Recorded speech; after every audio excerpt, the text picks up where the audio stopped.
Bismillahirrahmanirrahim. Saya Muhammad Jaki Miftuh Rizki, NIM 12320202234, kelas 4 FPAI. Pada kesempatan kali ini, melalui video ini, saya akan menjawab pertanyaan-pertanyaan yang diberikan oleh Bapak Haji Yudi Irfan Danil SOS IMAG sebagai tugas UAS pada mata kuliah Filsafat Pendidikan Islam. Pertanyaan yang pertama, jelaskan definisi filsafat pendidikan Islam dan ruang lingkupnya. Filsafat pendidikan Islam adalah pemikiran mendalam dan sistematis mengenai berbagai aspek pendidikan yang berlandaskan pada nilai-nilai ajaran Islam, yang mana kata filsafat berasal dari bahasa Yunani, yaitu filosofia, yang artinya cinta akan kebijaksanaan. Dalam konteks Islam, filsafat menjadi alat untuk memahami realitas berdasarkan wahyu, yaitu Al-Quran dan hadis, serta akal sehat. Sementara itu, pendidikan Islam adalah proses membina manusia secara utuh agar menjadi insan yang beriman, berilmu, dan berakhlak mulia, serta mampu menjalankan fungsinya sebagai hamba dan khalifah di muka bumi. Jadi, filsafat pendidikan Islam adalah pemikiran kritis dan rasional tentang dasar, tujuan, metode, isi, serta nilai pendidikan dalam perspektif Islam.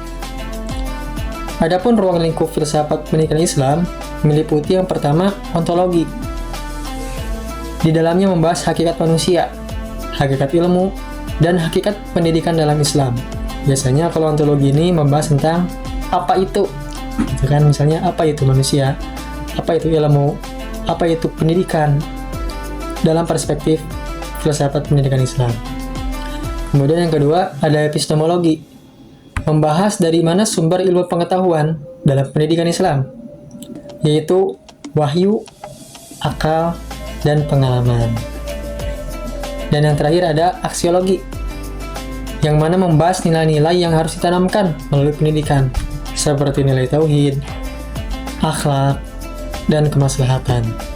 Sehingga dengan kata lain, ruang lingkupnya mencakup semua aspek pendidikan yang terkait dengan tujuan akhir penciptaan manusia menurut Islam, yaitu untuk mengabdi kepada Allah dan memakmurkan bumi. Kemudian pertanyaan yang kedua, apa fungsi filsafat Islam bagi pendidikan Islam? Filsafat Islam berfungsi sebagai kerangka dasar yang membimbing dan menuntun jalannya pendidikan Islam.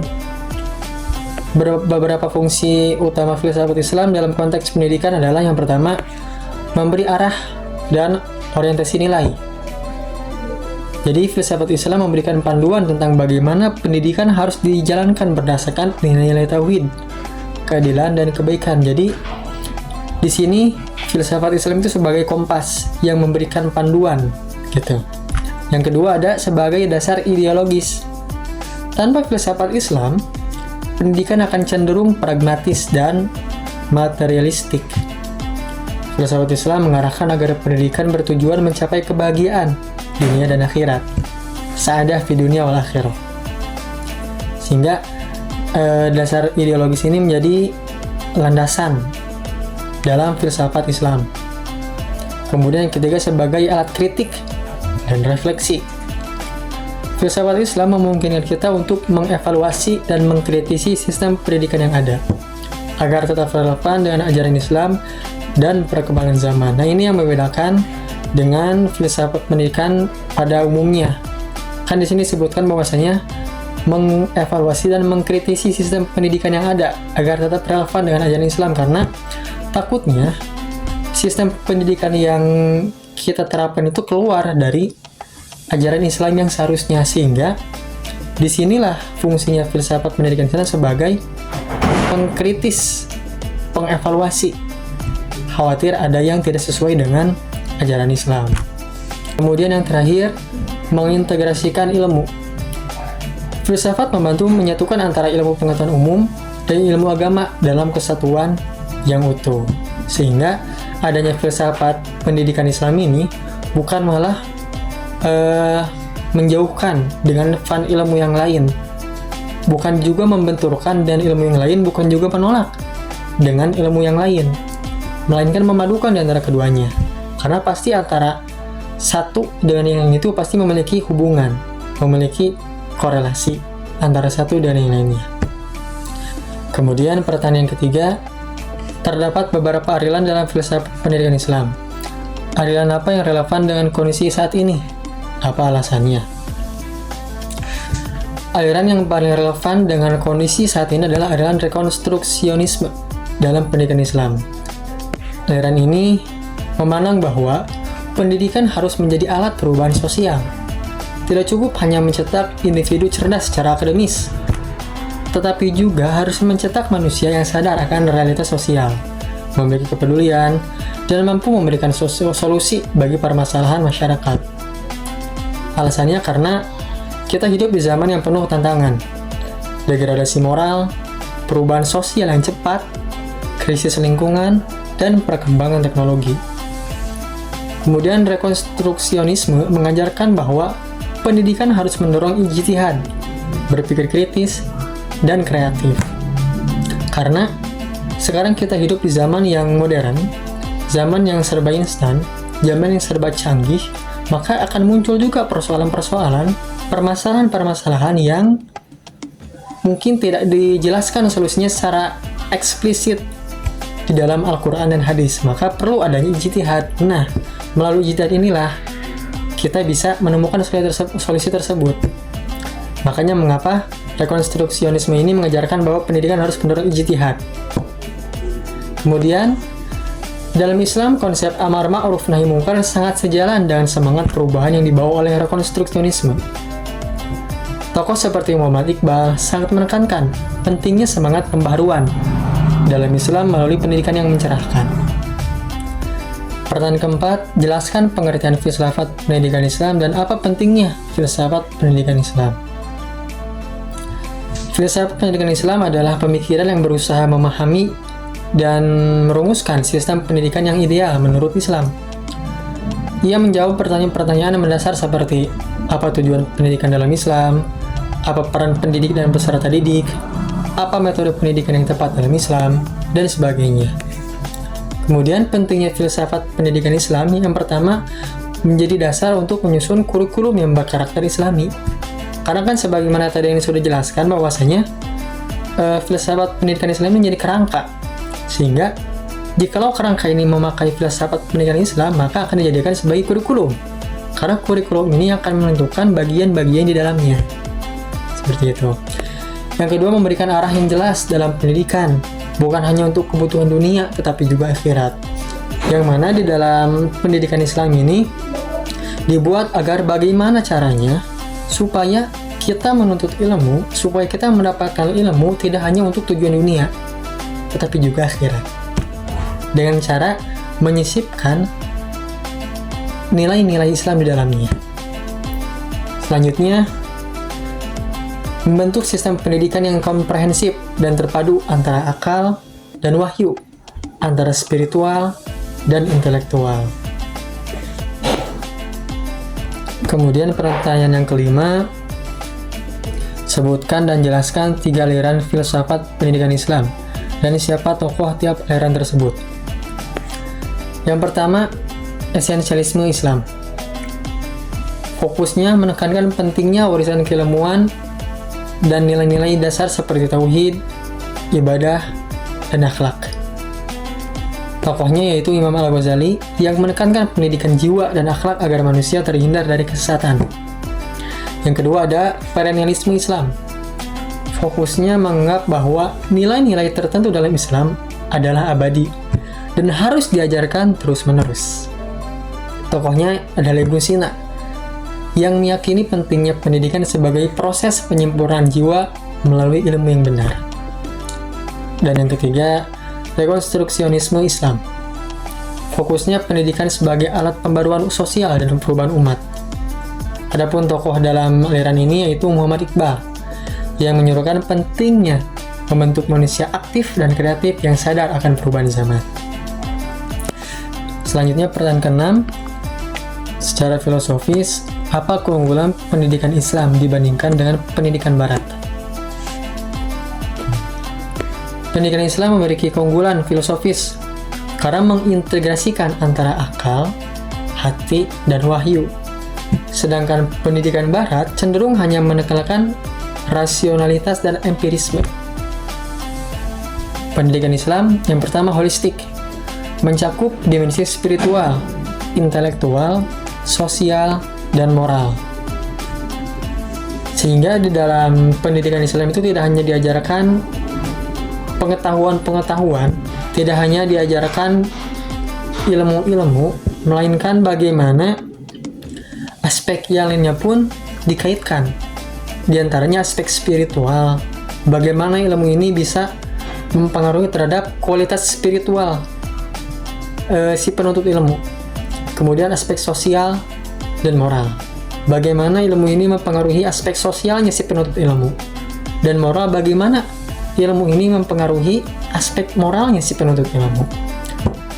Yang kedua, bersumber dari wahyu, menjadikannya lebih tinggi dalam tatanan nilai. Karena sebagaimana yang kita ketahui bahwasanya pendidikan Islam ini bersumber daripada Al-Quran dan Hadis. Sehingga sumber dari Al-Quran dan Hadis itu tidak mungkin terdapat kesalahan. Karena bersumber dari wahyu, dari Tuhan langsung yang menurunkannya.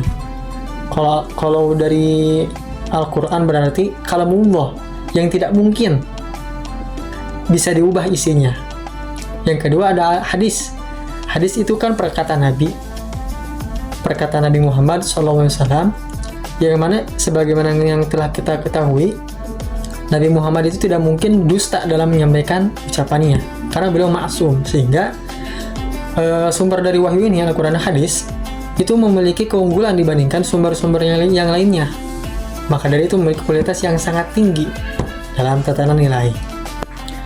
Selanjutnya, berorientasi pada akhirat, bukan hanya sukses dunia. Sebagaimana yang tadi dijelaskan bahwasanya pendidikan Islam ini tidak hanya bagaimana cara kita memahami sebuah ilmu, akan tetapi bagaimana ilmu itu bisa mengantarkan juga untuk bekal kita di akhirat. Jadi tidak hanya mengenai bagaimana cara kita menguasai ilmu, bagaimana cara kita mendapatkan ilmu, bagaimana cara kita memperoleh pengetahuan, namun diperhatikan juga untuk aspek ukhrawinya. Bagaimana ilmu ini bisa mengarahkan kita sehingga ilmu yang kita dapat itu menjadi bekal untuk kita di akhirat nanti. Sehingga bukan hanya sukses di dunia, tapi juga kita sukses di akhirat. Yang keempat, menekankan adab sebelum ilmu, yaitu pentingnya karakter dan akhlak. Nah, ini yang membedakan antara pendidikan Islam dengan pendidikan yang lainnya, bahwasanya ilmu ini tidak cukup jikalau hanya sekedar ilmu saja, namun harus dibarengi dengan akhlak. Karena akhlak ini sebagai hasil daripada ilmu, yang mana akhlak ini juga sebagai benteng. Ketika kita akan melakukan suatu hal karena kita memiliki akhlak, maka kita akan berpikir dua kali apakah ini sejalan dengan akhlak atau tidak, apakah akhlak yang saya lakukan ini sesuai atau tidak, mahmudah atau madmumah, gitu kan. Makanya di Islam itu ditekankan adab sebelum ilmu, karena banyak di luar sana memiliki ilmu tinggi namun adabnya kurang, dan itu akan sia-sia saja. Maka dari itu, dalam Islam ditekankan adab sebelum ilmu. Karena adab itu, jikalau tidak ada pada seseorang, maka setinggi apapun orang itu memiliki ilmu, maka dia akan dianggap remeh. Karena karakternya jelek. Sebaliknya, jikalau orang tersebut meskipun memiliki ilmu yang sedikit, tidak terlalu tinggi, namun memiliki adab yang baik, ia akan dihormati. Seperti itu. Karena kita lihat pendidikan Barat ini sering terjebak dalam sekularisme yang melihat pendidikan hanya sebagai alat ekonomi. Kemudian pertanyaan yang ketujuh, bagaimana pandangan kamu tentang integrasi keilmuan, agama dan sains dalam pendidikan Islam? Saya sangat mendukung integrasi keilmuan antara agama dan sains, karena dalam Islam tidak ada pemisahan antara ilmu agama dan ilmu dunia. Keduanya berasal dari Allah. Ilmu agama dari wahyu, Al-Quran dan Hadis. Ilmu sains dari penciptaan alam semesta atau ayat kauniyah.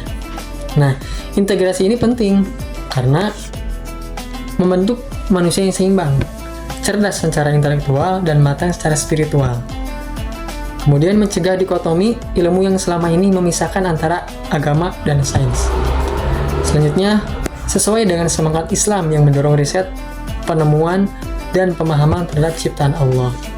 Karena di Al-Quran juga banyak disebutkan ayat-ayat yang mengandung sains. Di antaranya seperti yang pernah saya baca, bahwasanya di Al-Quran itu membahas tentang pergantian antara siang dan malam. Kemudian membahas juga sains tentang turunnya hujan. Wa anzala minas sama'i ma'an fakhraja bihi minats thamarati rizqan lakum. Kemudian di Al-Quran juga ada disebutkan fenomena mengenai api yang menyala di bawah laut. Itu kan semuanya berkaitan dengan sains, sehingga integrasi antara keilmuan agama dan sains itu tidak bisa dipisahkan, karena keduanya saling berhubungan.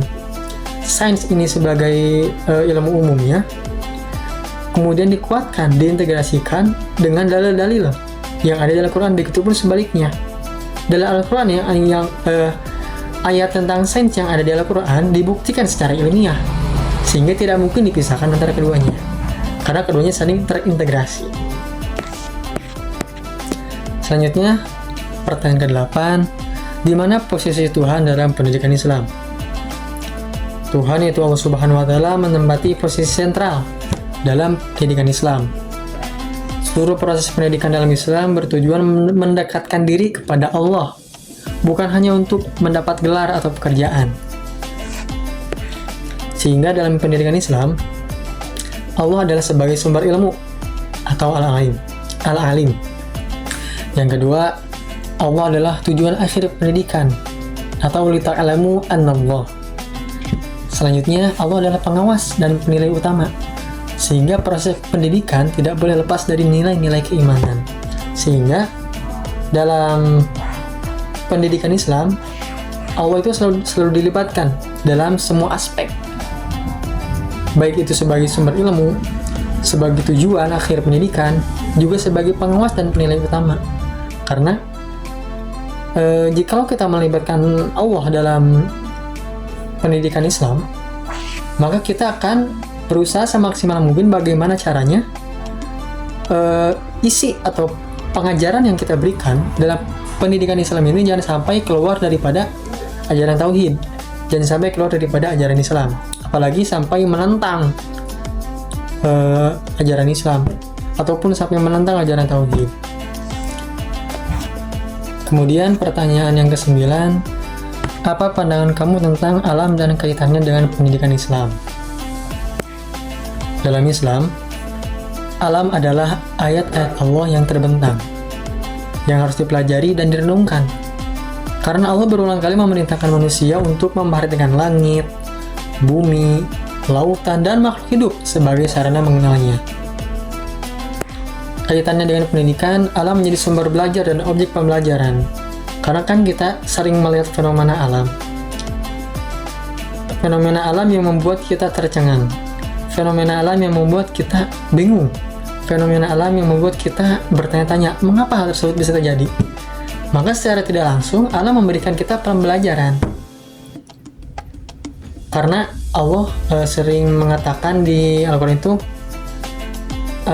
apakah kamu tidak berpikir? Apakah kamu tidak mengetahui? Afala ta'lamun? Gitu kan? Makanya alam di sini menjadi sumber belajar dan objek pembelajaran. Yang kedua, untuk mengajarkan peserta didik untuk berakhlak ekologis, menjaga dan melestarikan alam sebagai amanah. Karena kita ini tidak hanya hablum minallah dan hablum minannas, tapi ada juga hablum minal alam. Sehingga bagaimana kita menjaga hubungan kita dengan alam, karena bagaimanapun juga alam itu sebagai penyedia kebutuhan kita, sehingga kita harus melestarikan alam, dan ini menjadi amanah juga untuk kita menjaga dan melestarikan alam ini demi keberlangsungan hidup manusia.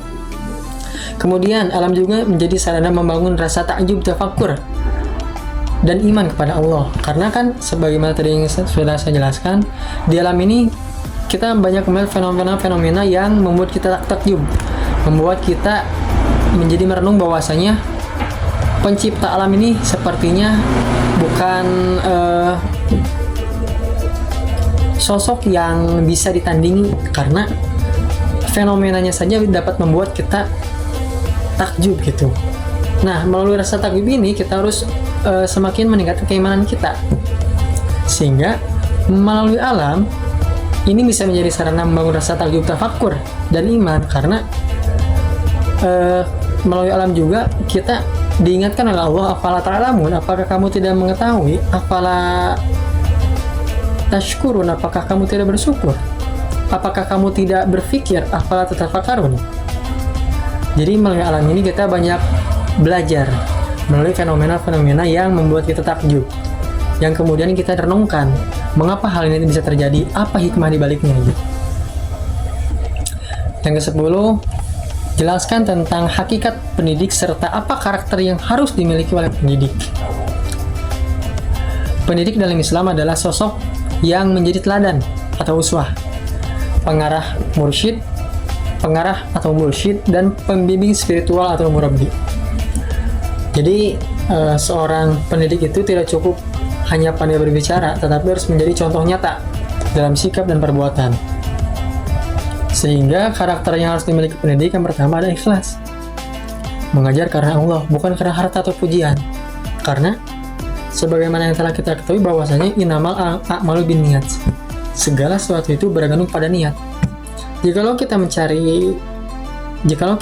mengajar sebagai pendidik, jikalau kita mengajar hanya untuk mendapatkan harta, hanya untuk mendapatkan pengakuan atau pujian, maka percuma kita mengajar karena bukan karena Allah. Sehingga kita harus menanamkan sifat ikhlas. Karakter ikhlas itu harus dimiliki. Karena jikalau kita menanamkan sifat ikhlas, apapun yang terjadi, sekalipun hal itu tidak disukai oleh kita akan merasa lega. Kita akan lapang dada karena kita mengajar karena Allah, bukan karena harta atau pujian. Yang kedua, berilmu dan terus belajar. Tidak merasa cukup dengan ilmu yang dimiliki. Sekalipun kita sudah menjadi pendidik, sekalipun kita sudah menjadi pengajar, tetap kita harus terus belajar. Karena dalam suatu riwayat dikatakan bahwasanya utlubul ilma minal mahdi ilal lahdi. Tuntutlah ilmu dari sejak kecil, dari sejak lahir sampai masuk ke yang lahat. Artinya bukan ketika kita sudah jadi pengajar kita berhenti mencari ilmu, tidak. Akan tetapi sampai kita tutup usia, maka kita masih memiliki kewajiban untuk menuntut ilmu. Makanya ada istilah long life education, belajar sepanjang hayat. Maka dari itu, sebagai pendidik kita perlu memiliki kesadaran bahwasanya ilmu yang kita miliki itu sepertinya di luar sana masih banyak yang perlu kita ketahui, sehingga kita tidak merasa puas terhadap ilmu yang kita miliki. Maka tumbuhlah perasaan untuk mengupgrade pengetahuan yang kita miliki. Sehingga jikalau kita terus mengupgrade pengetahuan yang kita miliki, maka kita akan memiliki juga pengetahuan yang luas yang bisa diajarkan kepada peserta didik kita nanti. Kemudian yang ketiga, sabar dan penuh kasih sayang. Karena mendidik adalah proses yang panjang dan melelahkan.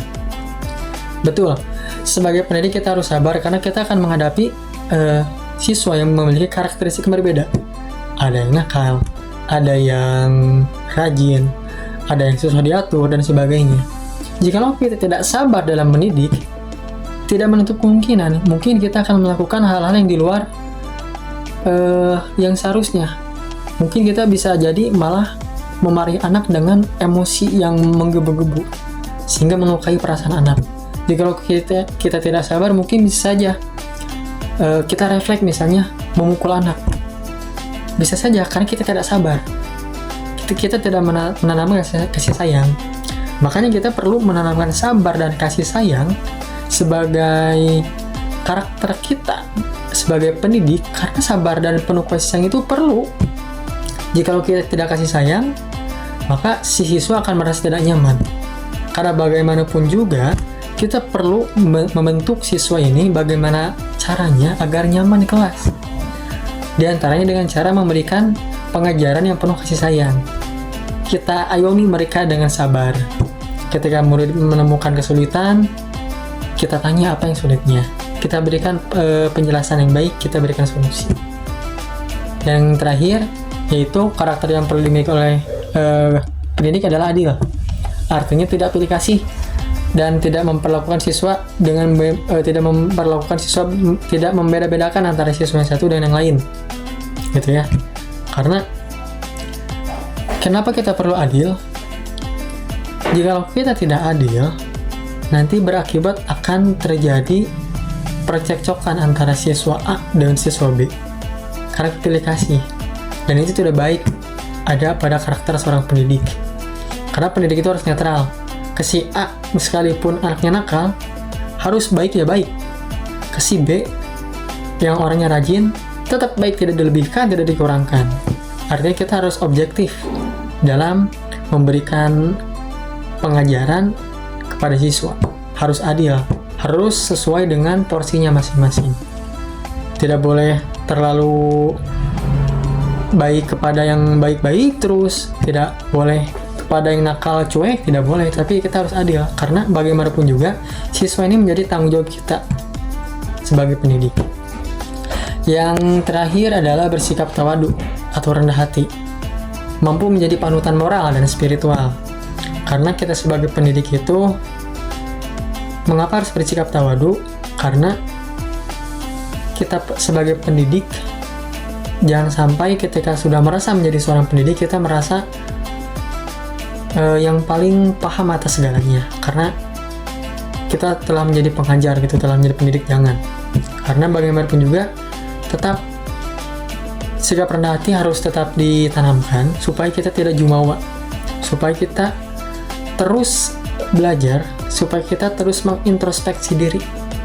Sehingga dengan kita terus belajar dan kita terus mengintrospeksi diri dan kita terus memperbaiki diri, kita bisa memperbaiki sikap dan sifat yang sekiranya masih kurang baik dalam diri kita, sehingga diri kita bisa menjadi panutan, bisa menjadi uswah hasanah.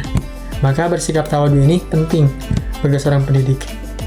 Jikalau kita tidak tawadu, mungkin kita akan memandang rendah kepada orang lain, bahkan kepada siswa kita sendiri.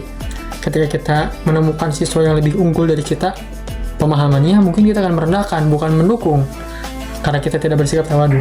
Maka penting sikap tawadu ini ditanamkan kepada karakter pendidik gitu ya, sebagai uswah hasanah juga gitu. Dan pertanyaan yang terakhir yaitu, apa saja sifat yang semestinya dimiliki oleh peserta didik? Peserta didik adalah subjek utama dalam proses pendidikan, sehingga dalam Islam peserta didik harus memiliki sifat-sifat diantaranya niat yang lurus atau ikhlas, belajar karena Allah, bukan sekedar mengejar nilai. Nah, ini penting ditanamkan kepada murid, karena bagaimanapun juga jikalau niatnya salah, tujuannya pun akan salah. Makanya perlu diberikan pemahaman kepada murid bahwasanya kalian menuntut ilmu itu karena Allah, kalian ikhlas karena Allah, bukan hanya untuk mengejar nilai. Kalau untuk mengejar nilai bisa didapatkan tidak harus melalui dengan belajar datang ke sekolah, tidak, bisa dengan belajar di rumah. Namun kan dengan kita sekolah itu tujuannya selain untuk mendapatkan ilmu, kita juga kan ingin mempelajari akhlak. Sehingga bagaimana caranya kita menanamkan kepada siswa agar niat dari rumah ke sekolah itu bukan hanya memindahkan tubuh dari rumah ke sekolah, tapi bagaimana memindahkan jiwa dan raganya dari rumah ke sekolah yang dibarengi dengan niat yang lurus, yang ikhlas gitu. Karena jikalau niatnya bukan karena Allah tapi karena nilai, ketika di akhir dia tidak mendapatkan nilai yang sesuai dengan harapannya, kemungkinan dia akan mengeluh, akan timbul rasa malas, bahkan berhenti sekolah. Sehingga meluruskan niat ini penting. Makanya mengapa innamal a'malu binniyat itu sangat-sangat mempengaruhi terhadap kualitas di akhir nanti apa yang akan didapatkan gitu. Karena segala sesuatu itu bergantung pada niat. Yang kedua, tawadu, ta'zim atau hormat kepada guru dan ilmu. Nah, sebagaimana juga tadi sifat pada pendidik ada tawadu, di peserta didik juga perlu ditanamkan sifat tawadu. Sehingga jikalau sifat tawadu ini tertanam kepada siswa, maka akan tertanam di dalam dirinya rasa ingin terus tahu, rasa ingin haus ilmu. Karena ilmu yang telah saya dapatkan sebelumnya itu sepertinya masih kurang deh. Saya perlu mengetahui dari guru tersebut. Karena sifat tawadunya dia seperti gelas yang kosong, siap menampung pengetahuan, siap menampung ilmu yang diberikan oleh pendidik. Karena sifat tawadunya itu, sifat ta'zim kepada guru juga ta'zim terhadap ilmu, sehingga sekalipun dia mendapatkan ilmu yang sebelumnya telah dia ketahui, dia tidak memandang remeh, ini mah telah saya pelajari, saya nggak usah merhatiin, tidak. Tapi karena dia tahu dan ta'zim kepada ilmu, dia akan tetap memperhatikan ilmu tersebut, penjelasan guru tersebut. Karena bisa jadi dia berpikir, sepertinya sekalipun saya sudah tahu, saya tetap harus memperhatikan, karena bisa jadi ada sesuatu yang belum saya ketahui mengenai ilmu tersebut. Sehingga sikap tawadu, sifat ta'zim kepada guru dan ilmu ini perlu ditanamkan pada peserta didik. Yang ketiga ada rajin dan gigih atau mujahadah dalam mencari ilmu. Ya, itu penting sekali, karena jikalau siswa tidak memiliki sifat rajin, jikalau siswa tidak memiliki sifat jiwa juang, maka dia akan sulit untuk mencapai tujuan. Maka dia akan sulit mendapatkan hasil yang baik dalam mencari ilmu. Karena bagaimanapun juga, ilmu itu tidak bisa datang sendiri. Ilmu itu harus didatangi, dicari ilmu itu. Sehingga sifat rajin ini perlu ditanamkan dalam santri, dalam siswa. Karena dalam suatu riwayat dikatakan bahwasanya ijtihad wala taksal, bersungguh-sungguhlah dan jangan bermalas-malasan. Fanada matul uqba liman yatakasal, karena penyesalan itu akan muncul, akan terasa bagi orang yang bermalas-malas. Maka perlu ditanamkan sifat rajin dan gigih. Jikalau siswa telah memiliki sifat rajin, maka sesulit apapun tantangan yang dihadapi, dia akan hadapi itu semua dengan sifat gigih yang dia miliki. Sesulit apapun tantangan yang ia hadapi, ia akan tebas semuanya, karena dia memiliki sifat rajin tersebut. Dan yang keempat ada disiplin dan bertanggung jawab terhadap tugas dan waktu. Tidak cukup hanya rajin, tidak cukup hanya dengan kita sifat tawadu, namun kita juga perlu disiplin dan bertanggung jawab. Karena siswa jikalau tidak memiliki sifat disiplin, maka itu akan berimbas kepada yang lainnya. Ketika siswa tidak disiplin, maka dia akan menganggap sepele kepada aspek-aspek yang lain. Entah itu kepada tugas yang diberikan oleh gurunya, entah itu sepele terhadap kewajiban dia sebagai penuntut ilmu, entah itu sebagai anak yang diberikan amanah oleh orang tuanya untuk menuntut ilmu, dan sebagainya. Karena dia tidak disiplin, tidak bertanggung jawab, sehingga sifat disiplin ini dan bertanggung jawab ini perlu ditanamkan dalam diri siswa. Karena bagaimanapun juga, disiplin adalah kunci kesuksesan. Disiplin itu adalah kontinuitas. Disiplin itu tidak enak, tapi lebih tidak enak lagi kalau tidak disiplin. Itu merupakan perkataan guru saya yang juga pendiri pondok pesantren Al-Basyariah. Yang terakhir, mampu mengamalkan ilmunya dalam kehidupan nyata.